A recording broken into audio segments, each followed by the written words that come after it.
You want to know why the federal conservatives in Canada are acting the way that they currently are? So, allegedly, and to my interpretation of what I read, they are deliberately rage baiting and contributing to political polarization. And while all parties participate in performative politics somewhat, apparently the conservatives in Canada are in particular doing this in a way that is very effective because apparently it's all a pre planned political strategy for them because they think it will help them win elections. I found this written in a report on political polarization in Canada from 2023. So, this is from this report. I have mentioned it in other videos, but I'm revisiting it for this topic. I'm going to start here. So, some of this has to do with streaming Parliament. Next to each MP's Parliament desk in the House of Commons is a new feature, a tiny monitor broadcasting the House's live video feed. When an MP stands in question period, they can watch the camera cut to their seat and see their own performance from the corner of their eye.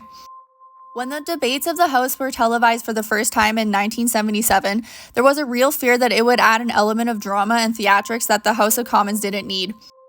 As a CBC report put it at the time, there was a fear of making performers out of members and TV drama out of serious debate.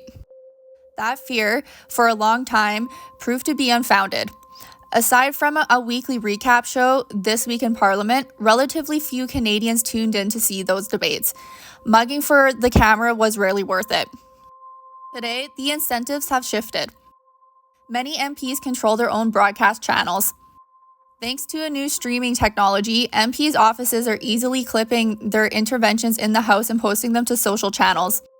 This kind of direct-to-consumer content showcasing the work of Parliament could be tonic for distrust, proof to the skeptical masses that our elected officials are, in fact, hard at work promoting and serving the national interest. In practice, however, these videos offer some perverse incentives. Liberals have gotten into this game too, but the Conservatives use this kind of high-emotion digital tactic more effectively, churning out intense social media videos, leveraging bombastic rhetoric and emotional topics to whip supporters into a frenzy. Since Pierre Poilievre's leadership, when he has frequently posted videos with titles such as "What a Liberal Snob Thinks of Canadians." We know that algorithms on social media tend to prioritize content that provokes emotions, be they positive or negative. So these MPs are only leaning into what works. One Conservative politician admitted MPs now think about question period exclusively in terms of what can be clipped and shared on social media. Aaron O'Toole, the former Conservative leader, let this secret slip in his goodbye speech to Parliament as he resigned his seat. Performance politics is fueling discussion, and far too often we are just using this chamber to generate clips, not to start national debates, he told his colleagues, and, of course, his followers on social media. We can see this play out in how parties talk to their own members and supporters. The Liberals have, in recent years, have had fundraisers on accusing their opponents of, quote, taking orders from Canada's NRA. The Conservatives have accused the media of being in league with the Liberal Party and swearing, shouting, and heckling during press conferences. The NDP, for its part, has emailed supporters with allegations that their opponents are gathering in lavish rooms of exclusive members-only clubs where regular working people aren't allowed. They're enjoying free food, drinks, and gifts paid for by the corporate lobbyists. So it's all parties to some extent. These claims are, at best, misleading and frequently outlandish. Yet they can appear in supporters' email inboxes as often as 5 times a day, marked urgent. Much like those social media videos, they are tailored for the party's existing supporters.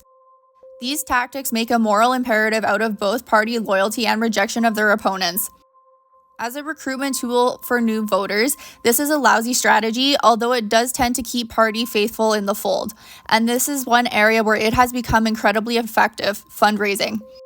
Conservatives in particular, when this was written, were feeling the squeeze of 3 successive election losses. Their impressive fundraising ability is the result of an obsessive, sophisticated, intense fundraising machine.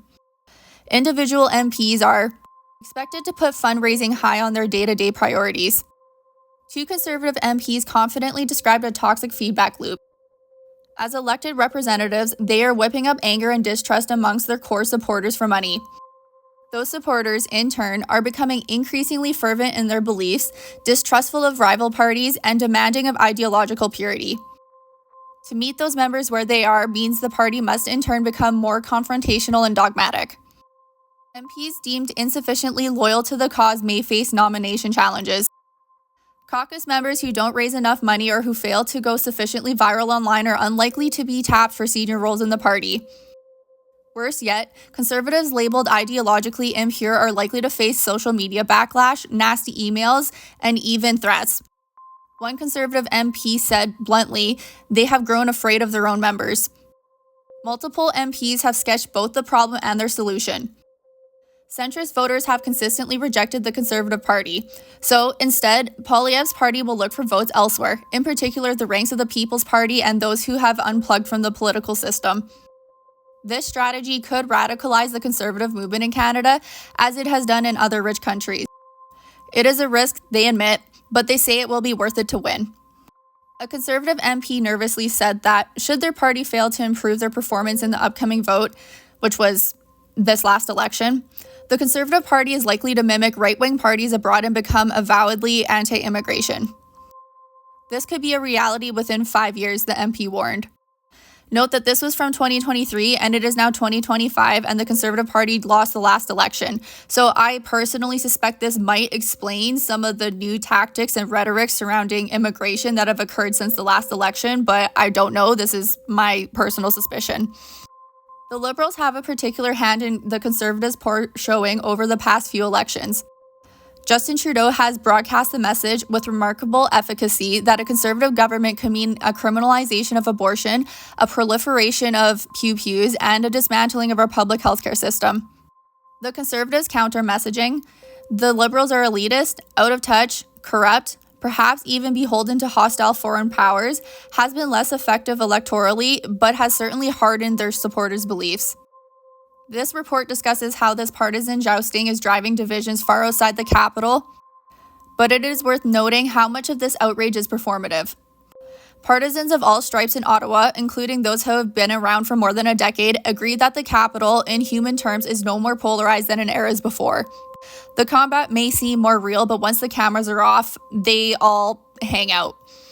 MPs and staffers alike are no less likely to engage in small talk or grab a drink together as they ever were. As this author once wrote, "We are what we pretend to be, so we must be careful of what we pretend to be." So if people are wondering why the Conservative Party is acting the way that they currently are, it looks like this was planned a few years ago as a political strategy, which is interesting because I think that a more centrist conservative would have done very well in the last election. But it appears that they were not intending to go that way anyways. So there's that. And given the overall political environment, and reading that, it made me personally feel really uneasy. But that should explain a few things.